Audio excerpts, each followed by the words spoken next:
நம்ம பூமியில வைரம் வேணும் அப்படின்னா நம்ம என்ன பண்ணுவோம்? ஒரு 150 இருந்து 200 கிலோமீட்டர் ஆழத்துல பூமிக்குள்ள தோண்டினா மட்டும்தான் வைரம் கிடைக்கும். வெள்ளி கிரகம் இருக்குல்ல, அதாவது வீனஸ் கிரகம், அங்க பாத்தீங்கன்னா பனிமலைக்கு பதில மெட்டல் தான் மழையா பெய்யுமா.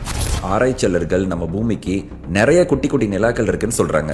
விண்வெளியிலையும் ஒரு வாசனை வரும் அப்படின்னு சொன்னா நீங்க நம்புவீங்களா? ஸ்பேஸ்ல சூரியனோட சத்தம் பயங்கரமா இருக்கும். இங்க பாத்தீங்கன்னா சின்னதும் பெருசுமா கிட்டத்தட்ட 85,000 எரிமலைகளுக்கு மேல இங்க இருக்கு. இன்னைக்கு நான் இந்த மாதிரி ஒரு சூப்பரான ஒரு 10 விஷயங்களை பத்தி சொல்ல போறேன். சோ வீடியோவை ஸ்கிப் பண்ணாம ஃபுல்லா பாருங்க, செம்மையா இருக்கும். சோ நான் உங்க சந்தோஷ். இன்னைக்கு நம்ம பார்க்க போறது டாப் 10 ஸ்பேஸ் மிஸ்ட்ரீஸ். வீடியோக்குள்ள போறதுக்கு முன்னாடி உங்களுக்கு ஸ்பேஸ் சம்பந்தமான இன்ஃபர்மேஷன்ஸ் பிடிக்கும் அப்படின்னா இந்த வீடியோக்கு ஒரு லைக் பண்ணிட்டு, உங்களுக்கு ஸ்பேஸ் சம்பந்தமா ஏதாவது இன்ஃபர்மேஷன் வேணும்னா அதை எனக்கு கமெண்ட்ல சொல்லுங்க. கண்டிப்பா அதுக்கு நான் வீடியோ பண்ணி போடுறேன். விண்வெளியில சயின்டிஸ்ட் ஒரு கிரகத்தை கண்டுபிடிச்சிருக்காங்க. அந்த கிரகத்தோட பேர் பாத்தீங்கன்னா 55 கேங்க்ரி இ. அந்த கிரகம் பாத்தீங்கன்னா முழுக்க முழுக்க வைரங்களாலேயே இருக்கு. நம்ம பூமியை விட 2 மடங்கு இந்த கிரகம் பெருசா இருக்கு. நம்ம பூமியில இருந்து கிட்டத்தட்ட 40 ஒளியாண்டுகள் தூரத்துல இந்த கிரகம் இருக்கு. இது பாத்தீங்கன்னா ஒரு கார்பன் சத்து நிறைந்த ஒரு நட்சத்திரத்தை சுத்தி வருது. அந்த நட்சத்திரத்துக்கு ரொம்ப பக்கத்துல இந்த கிரகம் சுத்தி வர்றதுனால அங்க இருக்கிற பயங்கரமான வெப்பமும் அழுத்தமும் சேர்ந்து அங்க இருக்கிற கார்பன் மொத்தத்தையும் வைரமா மாத்துது. சொல்ல போனா அந்த கிரகத்துல 1/3 பங்கு ஃபுல்லாமே வைரமா தான் இருக்கு. நம்ம சூரிய குடும்பத்துல நம்ம சூரியனை பூமி சுத்தி வர்றது மட்டும் இல்லாம இன்னும் சில கோள்கள் சுத்தி வருதுல, அதே மாதிரி அந்த சூரியனை இந்த ஒரு கிரகம் மட்டும் இல்லாம இன்னும் 4 கிரகங்கள் சேர்த்து தான் சுத்தி வந்துட்டு இருக்கு அப்படிங்கறத சொல்றாங்க. இன்னொரு விஷயம் என்னன்னா, அங்கதான் இவ்வளவு வைரம் இருக்கே, நம்ம ஈஸியா எடுத்துடலாம்னா அந்த கிரகத்துக்கு அவ்வளவு சீக்கிரம் போக முடியாது. ஏன்னா அது 40 ஒளியாண்டுகள் தூரத்துல இருக்கு. அதே மாதிரி அந்த கிரகத்தோட மேற்பரப்பு வெப்பநிலை பாத்தீங்கன்னா 2000 டிகிரி செல்சியஸ் அளவுக்கு வெப்பமானதா இருக்கு. நம்ம பூமியில பாத்தீங்கன்னா பனிமலை பெஞ்சு பார்த்திருப்பீங்க. ஆனா நம்ம பக்கத்துல இருக்கிற வெள்ளி கிரகம் இருக்குல்ல, அதாவது வீனஸ் கிரகம், அங்க பாத்தீங்கன்னா பனிமலைக்கு பதில மெட்டல் தான் மழையா பெய்யுமா. அதுக்கு முன்னாடி இன்னொரு விஷயம் தெரிஞ்சுக்கோங்க. நம்ம ஒட்டுமொத்த சோலார் சிஸ்டத்திலேயே அதிக எரிமலைகள் இருக்கிற ஒரே ஒரு கிரகம் எது அப்படின்னு கேட்டீங்கன்னா அது இந்த வீனஸ் கிரகம் தான். இங்க பாத்தீங்கன்னா சின்னதும் பெருசுமா கிட்டத்தட்ட 85,000 எரிமலைகளுக்கு மேல இங்க இருக்கு.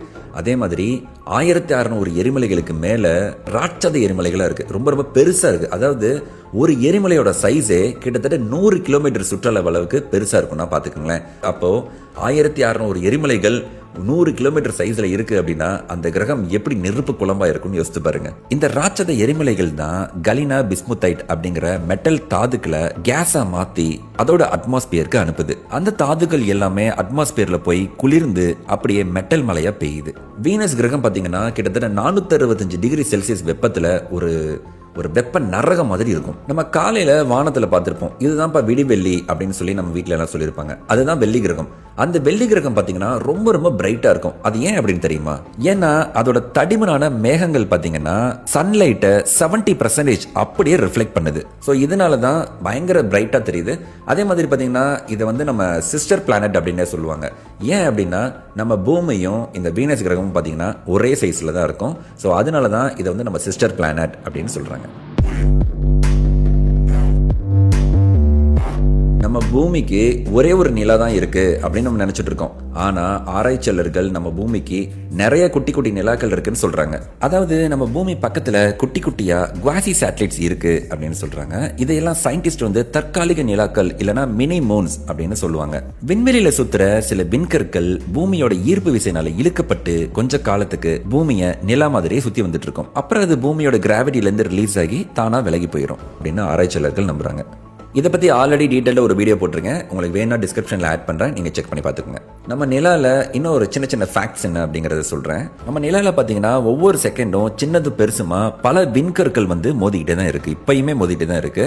பூமியில அட்மாஸ்பியர் இருக்கிறதுனால விண்கற்கள் எரிஞ்சு போயிடும். அதாவது பூமிக்கு மேல இருந்து வர்ற எரிக்கற்கள் அப்படிலாம் பாத்தீங்கன்னா நம்ம அட்மாஸ்பியருக்குள்ள வரும்போது அந்த உராய்வுனால எரிஞ்சு போயிடும். ஆனா நிலாவுக்கு நம்ம பூமி மாதிரி எந்த ஒரு அட்மாஸ்பியரும் இல்ல, எந்த ஒரு பாதுகாப்பும் இல்ல. அதனால எக்கச்சக்கமான எரிக்கற்கள் இப்ப வரைக்கும் விழுந்துகிட்டே தான் இருக்கு. சொல்லப்போனா பல லட்சம் வருஷங்களுக்கு முன்னாடி இந்த மாதிரி பெரிய பெரிய விண்கற்கள் பாத்தீங்கன்னா நிலாவுல மோதி இருக்கு. அங்க இருந்த எரிமலைகள் எல்லாம் வெடிச்சு லாவாவா வெளியே உறைஞ்சு போயிருக்கு. அங்க உறைஞ்சு போன லாவா புள்ளிகள் தான் இன்னைக்கு நம்ம கண்ணுக்கு கருப்பு கருப்பா நிலால கரை இருக்கிற மாதிரி தெரியுது. சரி, அடுத்த ஒரு சூப்பரான இன்ஃபர்மேஷன் சொல்றேன். நம்ம பூமியில எந்த ஒரு இடத்துக்கு போனாலும் ஒரு வாசனை வரும். நம்ம கடற்கரைக்கு போனோம்னா ஒரு வாசனை வரும், ஒரு ஹில் ஸ்டேஷன் போறோம்னா ஒரு வாசனை வரும், ஒரு தோட்டத்துக்கு போறோம்னா ஒரு வாசனை வரும். ஸோ எந்த இடத்துக்கு போனாலும் ஒரு வாசனை வரும். ஆனா விண்வெளியிலையும் ஒரு வாசனை வரும் அப்படின்னு சொன்னா நீங்க நம்புவீங்களா? என்னங்க விண்வெளியில தான் காற்றே கிடையாதுங்க, அப்புறம் எப்படிங்க வாசனை வரும் அப்படின்னு நீங்க கேள்வி கேட்கலாம். ஆனா அங்கேயும் வாசனை வரும் அப்படிங்கறத ப்ரூவ் பண்ணிருக்காங்க. நம்ம இன்டர்நேஷனல் ஸ்பேஸ் ஸ்டேஷன்ல இருக்கிற விண்வெளி வீரர்கள் ஸ்பேஸ் வாக் போயிட்டு அங்க ரிட்டர்ன் அவங்க உள்ள போறப்போ அவங்களோட சூட்ல பாத்தீங்கன்னா ஒரு கருகி போன வாசனை வந்திருக்கு. அது என்ன அப்படிங்கறத ஆராய்ச்சி பண்ணி பார்க்கும்போது தான் அந்த இன்ஃபர்மேஷன் கிடைச்சிருக்கு. அதோட ஸ்மெல் எப்படி இருந்துச்சு அப்படின்னா, ஒரு ஹை டெம்பரேச்சர்ல வெல்டிங் பண்ணா எப்படி ஒரு ஸ்மெல் வருமோ அந்த மாதிரி இருந்திருக்கு. இது எப்படி வந்திருக்கும் அப்படிங்கறத சொல்றாங்கன்னா, விண்வெளியில இருக்கிற டையிங் ஸ்டார்ஸ், அதாவது இறந்து போன நட்சத்திரங்களோட கெமிக்கல்ஸா இருக்கலாம், இல்லனா கார்பன் பேஸ்டு மாலிகுல்ஸா இருக்கலாம், அப்படி இல்லனா ஸ்பேஸ் ரேடியேஷன்ல உருவாகிற ஒரு புதிய மாலிகுல்ஸா இருக்கலாம் அப்படின்னு சொல்றாங்க. விண்வெளியில தான் காத்தே இல்லைங்க, அப்புறம் எப்படிங்க அந்த வாசனை வந்திருக்கும் அப்படின்னு உங்களுக்கு டவுட் வரலாம். ஆக்சுவலா இந்த வாசனை பாத்தீங்கன்னா காத்துல பரவி நம்ம மூக்குக்கு வராது.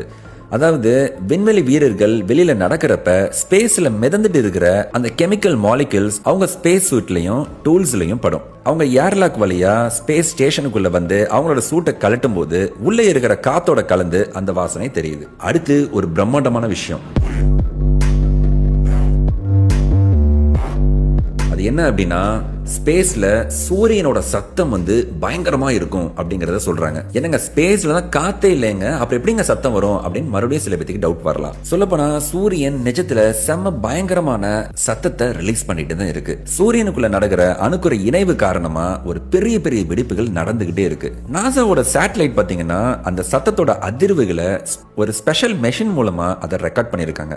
அந்த சத்தம் எப்படி இருக்கும் அப்படின்னா, ஒரு பெரிய மெஷின் ஒரு ஃபேக்டரிக்குள்ள ஓடுனா எப்படி இருக்கும், ஒரு ஹம்மிங் சத்தம் மாதிரி, அப்படிங்கிற மாதிரி ஒரு ஹம்மிங் சத்தம் மாதிரி கேட்டிருக்கு.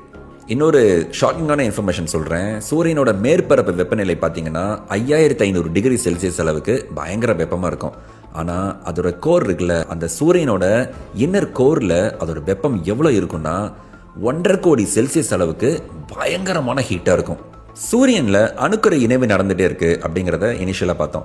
ஸோ அணுக்கரு இணைவு நடந்துகிட்டே இருந்துச்சுன்னா அதோட எரிபொருள் தீந்துருமா அப்படின்னு கேட்டிங்கன்னா, ஒரு 500 கோடி வருஷம் வரைக்கும் சூரியனோட எரிபொருள்னால எந்த ஒரு பாதிப்பும் இல்லை அப்படின்னு சொல்றாங்க. ஏன்னா 500 கோடி வருஷங்களுக்கு சூரியன்ல எந்த பாதிப்பும் இருக்காதான்.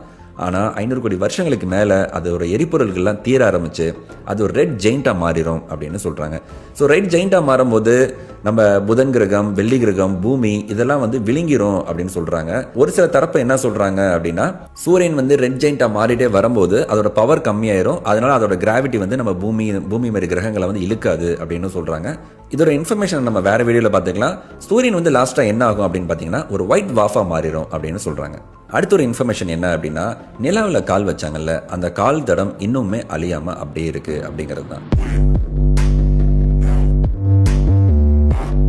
எப்படிங்க அது அழியாம இருக்கும் அப்படின்னு உங்களுக்கு ஒரு டவுட் வரலாம். இதுக்கு பின்னாடி பார்த்தீங்கன்னா ஒரு சிம்பிளான மேட்டர் தான் இருக்கு. நம்ம பூமியில கால் தரம் விழுந்துச்சு அப்படின்னா காத்து, மலை, அப்புறம் மனிதர்கள், விலங்குகள் இப்பெல்லாம் உடனே அழிச்சிருவாங்க. ஆனா நிலாவில் காத்தோ மலையோ வர்றதுக்கு வாய்ப்பே கிடையாது. ஏன்னா அங்கதான் அட்மாஸ்பியரே கிடையாது. ஸோ அதுவும் இல்லாம விலங்குகள், மனிதர்கள் மாதிரியான உயிரினங்களும் அங்க கிடையாது. அதனால அந்த கால் தரங்களை அழிக்கிறதுக்கு எந்த ஒரு வாய்ப்புமே கிடைக்கல. இன்னொரு விஷயம் என்னன்னா, அங்க விழுகிற எரிக்கற்கள் இல்லைன்னா அங்க விழுகிற ஆஸ்ட்ராய்ட்ஸ், குட்டி குட்டி ஆஸ்ட்ராய்ட்ஸ் எல்லாம் இருக்குல்ல, அது மேபி அந்த தடங்கள் மேல விழுந்துச்சு அப்படின்னா அழிகிறதுக்கான வாய்ப்புகள் இருக்கு. அதே மாதிரி இப்ப மட்டும் இல்ல, இன்னும் பல லட்சம் வருஷங்கள் ஆனாலும் அந்த கால் தடம் அழியாது அப்படின்னு சொல்றாங்க. இன்னொரு இன்ட்ரெஸ்டிங்கான விஷயம் சொல்றேன். ஒரு பர்சன் 100 கிலோ இருக்காங்க அப்படின்னு வைங்களேன், அதாவது நம்ம பூமியில 100 கிலோ இருக்காங்கன்னு வைங்களேன். அவங்க நிலாவுக்கு போனாங்கன்னா நிலாவில் கிராவிட்டி நம்ம பூமியை விட 6 மடங்கு கம்மியா இருக்கான். ஸோ அதனால அவங்க நிலாவுக்கு போனாங்கன்னா 100 கிலோ இருக்கிறவங்க 16.6 கிலோ தான் இருப்பாங்களாம். ஸோ வெயிட் அப்படிங்கிறது நம்ம உடம்பை பேஸ் பண்ணி இல்லை, கிராவிட்டியை பேஸ் பண்ணி தான் இருக்கு. இன்னொரு இன்ஃபர்மேஷன் சொல்றேன். நம்ம விண்வெளிக்கு போனோம் அப்படின்னா நம்மளோட உயரம் திடீர்னு 2 இன்ச் இன்க்ரீஸ் ஆயிருமா. கேட்கவே ஆச்சரியமா இருக்குல்ல, ஆனா அதுதான் உண்மை. நம்ம பூமியில கிராவிட்டி அதிகமா இருக்கிறதுனால நம்ம முதுகெலும்புல இருக்கிற ஜாயிண்ட் எல்லாமே இப்ப அழுத்தப்பட்டுட்டே இருக்கும். ஆனா ஸ்பேஸ்ல எந்த ஒரு கிராவிட்டியுமே இல்லாம இருக்கிறதுனால நம்மளோட முதுகுல இருக்க எலும்புகள் எல்லாமே கொஞ்சம் ரிலாக்ஸ் ஆயிரும். அதனால அழுத்தப்படாம உடனே நம்மளுக்கு திடீர்னு ஒரு 2 இன்ச் அதிகமாயிருது. ஸோ முதுகுல மட்டும் தான் ஆகுமா அப்படின்னா கிடையாது. நம்ம உடம்புல இருக்க எல்லா ஜாயிண்ட்டுமே பாத்தீங்கன்னா ரிலாக்ஸ் ஆகி கொஞ்சம் கொஞ்சம் உயரம் அதிகமா இருக்கும். சரி, சட்டின் 2 இன்ச் உயரம் அதிகமாகிறப்ப முதுகு வலி எது வருமா அப்படின்னு கேட்டீங்கன்னா கண்டிப்பா வரும். ஸோ விண்வெளிக்கு போறவங்களுக்கு கம்பல்சரி இந்த மாதிரியான சில ப்ராப்ளம்ஸ்லாம் வந்துகிட்டே தான் இருக்கும். ஆனா அவங்க ரிட்டர்ன் பூமிக்கு வந்தாலும் அப்படியே தான் இருப்பாங்களா அப்படின்னு கேட்டா அப்படி கிடையாது. அவங்க பூமிக்கு சில வாரங்கள்லயே மறுபடியும் பூமியோட கிராவிட்டினால அவங்க நார்மலாக எப்படி இருந்தாங்களோ அதே நிலைமைக்கு வந்துடுவாங்க. சரி, கிராவிட்டி இல்லாத இடத்துக்கு போனால் இப்படி ஆவாங்க, உயரம் ஆவாங்க அப்படிங்கிறத பார்த்தோம். ஒருவேளை நம்ம ஜூபிட்டர் கிரகத்துக்கு போனாங்கன்னா என்ன ஆகும் தெரியுமா? ஜூபிட்டரில் பயங்கரமான கிராவிட்டி இருக்கிறதுனால அங்கே போனாங்கன்னா வழக்கமாக அவங்க இருக்கிற உயரத்தை விட கொஞ்சம் குட்டையாயிருவாங்க. இப்போ நம்ம ஜூபிட்டர் கிரகத்தை பற்றி ஒரு சூப்பரான இன்ஃபர்மேஷன் சொல்கிறேன்.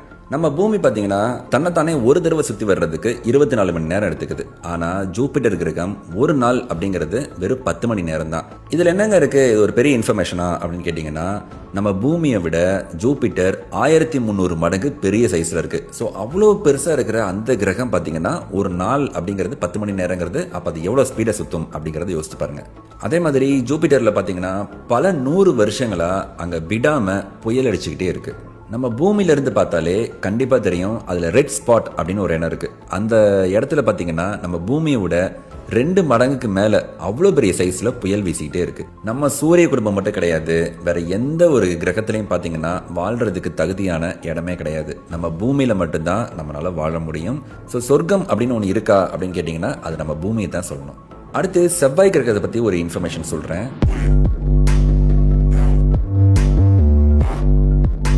நம்ம பூமியில இருக்கிற எவரெஸ்ட் மலையை விட 3 மடங்கு பெருசா ஒரு மலை இருக்கு. அதோட பேரு ஒலிம்பஸ் மான்ஸ்.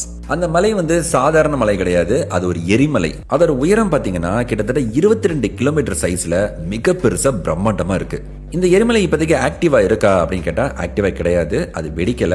ஆனா பல லட்சம் வருஷங்களுக்கு முன்னாடி அது பயங்கரமா வெடிச்சு லாவா குழம்புகளை கக்கி இருக்கு. செவ்வாய் கிரகமும் ஒரு ஆரம்பத்துல ஒரு சூடான நெருப்பு பந்து மாதிரி தான் இருந்திருக்கு. அதுக்கப்புறம் தான் அது குளிர்ச்சி அடைஞ்சிருக்கு. அடுத்து சனி கிரகத்தை பத்தி ஒரு இன்ஃபர்மேஷன் சொல்றேன். நம்மளோட சூரிய குடும்பத்தில் பார்த்தீங்கன்னா இருக்கலே ரொம்ப ஒரு கியூட்டான அழகான கிரகம் அப்படின்னு கேட்டிங்கன்னா அது சனி கிரகம் தான். ஏன்னா அதுக்கு காரணம் அதோட வளையம். சனி கிரகம் பார்த்தீங்கன்னா பிரம்மாண்டமா அதோட வளையங்களோட ரொம்ப ரொம்ப பெருசா இருக்கு. ஒரு ஷாக்கிங்கான இன்ஃபர்மேஷன் என்ன அப்படின்னா, சனி கிரகம் பார்த்தீங்கன்னா முழுக்க முழுக்க கேஸ்னாலையும் ஹைட்ரஜனாலையும் தான் ஆயிருக்கு. அதோட டென்சிட்டி பார்த்தீங்கன்னா நம்ம குடிக்கிற தண்ணியை விட ரொம்ப ரொம்பவே கம்மி தான். ஒருவேளை இந்த யூனிவர்ஸ்ல சனி கிரகத்தை தூக்கி அப்படியே ஒரு கடல்ல போடுற அளவுக்கு ஒரு மிகப்பெரிய கடல் இருந்துச்சு அப்படின்னா அந்த சனி கிரகம் மூழ்காது, மிதக்கும். ஒரு பிளாஸ்டிக் பாலை தண்ணிக்குள்ள போட்டா எப்படி மிதக்குமோ அதே மாதிரி சனி கிரகமும் மிதக்கும். சரி, சனி கிரகத்துக்கு மட்டும் எப்படி அந்த வளையம் வந்துச்சு அப்படின்னு உங்களுக்கு ஒரு டவுட் வரலாம். அது என்ன இன்ஃபர்மேஷன் இப்ப நான் சொல்றேன். சனி கிரகத்தோட ஈர்ப்பு விசையினால இழுக்கப்பட்டு அதுக்கு பக்கத்துல வந்த வால் நட்சத்திரங்கள், விண்கற்கள், இந்த மாதிரி பனிப்பாறைகள், இது எல்லாமே சேர்த்து சனி கிரகத்தோட கிராவிட்டி அப்படியே துண்டு துண்டா உடைச்சு செதறடிச்சிருக்கு. அந்த துண்டுகள் தான் இன்னைக்கு வளையமா சுத்திட்டு இருக்கு. நம்ம பூமிக்கு ஒரே ஒரு நிலா இருக்கிற மாதிரி இந்த சனி கிரகத்துக்கு பாத்தீங்கன்னா 146 நிலாக்கள் இருக்கு. இந்த நிலா எல்லாமே பாத்தீங்கன்னா பாறைகள்னாலையும் ஐஸ்னாலையும் தான் ஆயிருக்கு. ஸோ சனி கிரகம் தண்ணியில மிதந்தாலும் இந்த பாறைகளான நிலாக்கள் பாத்தீங்கன்னா கடல்ல போட்டா கண்டிப்பா மூழ்கிரும். ஸோ ஸ்பேஸ் சம்மந்தமான இந்த குட்டி குட்டி இன்ஃபர்மேஷன்ஸ் உங்களுக்கு பிடிச்சிருக்கும் அப்படின்னு நான் நம்புறேன். உங்களுக்கு பிடிச்சிருந்தா இந்த வீடியோக்கு ஒரு லைக் பண்ணிட்டு நம்ம சேனலை மறக்காம சப்ஸ்கிரைப் பண்ணிக்கோங்க. தேங்க்யூ.